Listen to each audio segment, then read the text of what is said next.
persekutuan doa pagi hari ini.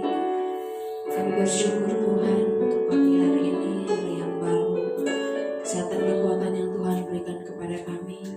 Kami menikmati kebaikan Tuhan yang luar biasa boleh menyertai hidup kami pagi hari ini. Kami datang membawa syukur kami, penyembahan kami. Pimpin kami Tuhan, layakan kami. Dalam nama Tuhan Yesus. Yesus kemuliaan, pulihkan hatiku.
Terima kasih Tuhan, terima kasih pagi hari ini kami sungguh bersyukur kepada Tuhan karena kami merasakan Engkau Allah yang senantiasa hadir dalam setiap kehidupan kami, memulihkan, memberkati, menguatkan kami Tuhan. Terima kasih Tuhan, terima kasih. Biar hati kami terus bersyukur kepada Tuhan, biar hati kami terus memuji Engkau Tuhan, sehingga apapun yang terjadi dalam kehidupan kami tahu Engkau Allah yang bersama-sama dengan kami. Terima kasih Tuhan, terima kasih. Sebentar kembali firman-Mu akan kami renungkan. Firman-Mu akan menguatkan kami, firman-Mu yang menerangi setiap jalan-jalan kami. Tuhan berkati kami, baik kami yang ada di tempat ini maupun setiap umat-Mu yang setia mengikuti persekutuan doa pagi. Kami percaya berkat Tuhan, sukacita dan sejahtera daripada Tuhan juga menjadi bagian daripada setiap jemaat Tuhan. Terpujilah nama-Mu Tuhan. Dalam nama Tuhan Yesus kami berdoa dan bersyukur. Sambut kebenaran firman-Mu. Haleluya. Amin.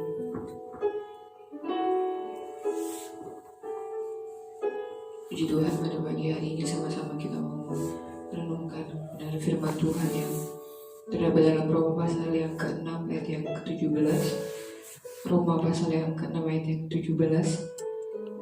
Tapi syukur kepada Allah, dahulu memang kamu hamba dosa, tapi sekarang kamu dengan segenap hati telah menaati pengajaran yang telah diteruskan kepadamu. Kamu telah dimerdekakan dari dosa dan menjadi hamba kebenaran. Kita melihat bahwa di sini sama-sama kita mau merenungkan kebenaran firman Tuhan. Lembaga Alkitab Indonesia memberikan judul perikop yaitu 2 macam perhambaan. Sama-sama belajar bahwa pada saat zaman Paulus itu seorang budak atau hamba adalah seorang yang hidupnya bergantung pada orang lain yang dikontrol penuh oleh tuannya itu. Jadi ketika seorang menjadi budak maka ia harus menuruti apa yang menjadi perintah dari majikannya, ya dari tuannya itu. Di sini Paulus menggambarkan keterikatan seorang manusia yang terikat jika mereka berbuat dosa. Kita mengetahui bahwa ketika kita menyerahkan diri kita kepada dosa, maka kita akan menjadi hamba dosa yang mana kita akan terus diikat dan kita harus terus menuruti kemauan untuk hidup berbuat dosa. Namun Paulus mengingatkan bahwa karena kita telah diselamatkan oleh Kristus, kita telah dibebaskan dari perhambaan dosa, kita bukan lagi menjadi hamba dosa. Seperti di ayat yang 18 dikatakan, kita sudah dimerdekakan dari dosa. Jadi kita tidak perlu lagi taat kepada dosa dan menjalani hidup yang kepada kebinasaan. Saya juga melihat di bagian ini Paulus juga mengulang jawabannya terhadap kesalahan seorang menyimpulkan anugerah. Kita melihat bahwa dalam bagian ini Paulus menyoroti kesimpulan keliru bahwa orang boleh berbuat dosa karena tidak berada di hukum Taurat. Karena orang hidup dalam kasih karunia, maka ada yang beranggapan bahwa ketika semakin berani kita berbuat dosa, maka kasih karunia pengampunan Allah itu semakin berlimpah dalam kehidupan kita. Di sini Paulus membenarkan tentang kesimpulan itu, tentang pemahaman orang-orang terhadap kasih karunia. Kita harus belajar dari guru agung kita yaitu Yesus ketika dia menolak setiap perbuatan dosa. Ketika dia dicobai di padang gurun, dia berkata, nyala iblis. Dia menolak setiap perbuatan dosa. Dan di sini Paulus mengingatkan kembali bukan semakin beraninya kita berbuat dosa maka kasih karunia itu akan berlimpah dalam setiap kehidupan kita. Allah itu membenci dosa. Kita melihat bahwa kita sekarang adalah hamba Kristus, kita adalah hamba Allah, kita adalah hamba kebenaran. Allah telah menebus kita dengan membayar harga ganti agar kita lepas dari berbagai kemalangan akibat dosa, yaitu kepada kebinasaan. Allah telah memberikan putranya yang tunggal untuk melakukan karya agung, karya penebusan bagi setiap kita agar kita terbebas dari dosa. Kita sudah dimerdekakan dari hamba dosa. Allah telah membayar lunas utang dosa seharga darah putra tunggal Allah. Kita melihat betapa tinggi nilai hidup kita di hadapan Allah. Kita ingin dijadikan orang-orang orang-orang merdeka. Kita hidup bagi Allah, marilah kita hidup dalam kekudusan dan kemuliaan Allah. Janganlah sampai dosa menduduki tempat yang paling tinggi di dalam jiwa kita. Jangan sampai dosa itu menguasai hidup kita. Jangan sampai dosa itu menjadi raja dalam kehidupan kita, sehingga kita harus selalu menurutinya. Ketika dulu kita orang-orang yang menyerahkan anggota tubuh kita ke dalam dosa, ketika kita dulu menjadi hamba dosa, kita sama sekali tidak mengenal kebenaran. Tapi setelah kita tahu kebenaran itu, tidak ada yang dapat dibanggakan dari perbuatannya dosa yang kita lakukan. Yang adanya kita menjadi malu tetap atas segala apa yang kita lakukan dulu. Tapi sama-sama di sini Rasul Paulus menaikkan syukur kepada Tuhan karena karya yang Tuhan lakukan bagi setiap kita, karena Allah yang begitu sangat baik. Dia sudah memerdekakan kita bukan lagi menjadi hamba dosa. Di sini kita harus sama-sama belajar untuk mengucap syukur untuk apa yang Tuhan lakukan bagi setiap hidup kita. Kita sudah diperbarui, kita sudah dipulihkan dari perbuatan dosa kita sudah menjadi manusia yang baru. Mari sama-sama kita hidup bagi kebenaran. Kita tidak lagi menuruti segala hawa nafsu jahat. Kita hidup sesuai dengan kebenaran. Kita menyerahkan diri kita kepada Allah, kita menjadi sebagai orang-orang yang telah mati bagi dosa, dan kita telah dibagikan kembali oleh Kristus menjadi manusia yang baru. Marilah hidup kita senantiasa meninggikan, memuliakan nama Tuhan, menaikkan setiap ucapan syukur buat apa yang Tuhan lakukan dalam setiap kehidupan kita.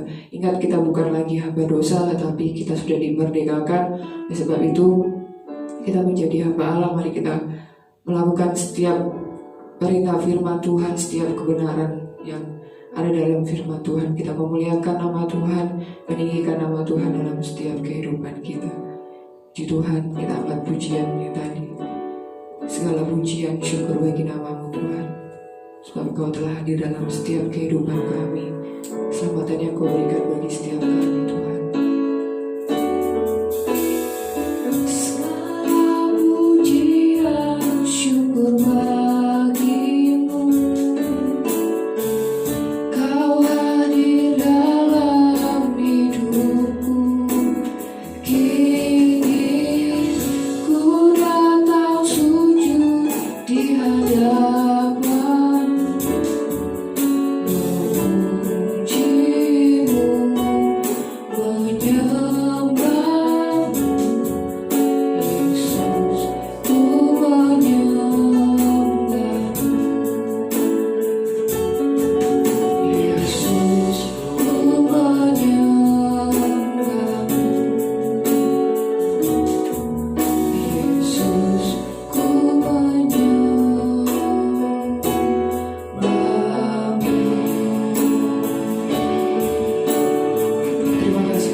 Kebaikan yang Kau berikan bagi setiap kami Tuhan.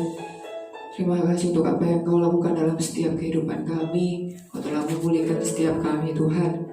Terima kasih Bapa, terima kasih untuk kebaikan Tuhan, kasih setia Tuhan yang Tuhan nyatakan dalam setiap kehidupan kami.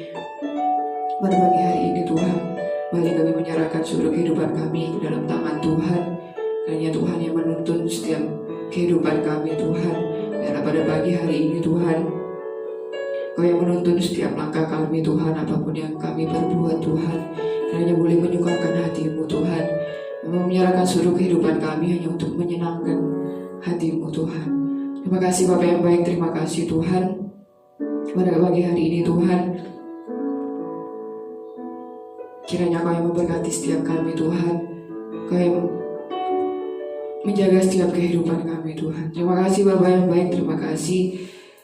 Kami sambut pagi ini Tuhan, dalam nama Tuhan Yesus Kristus. Haleluya. Amin. Terima kasih. Selamat pagi Tuhan Yesus.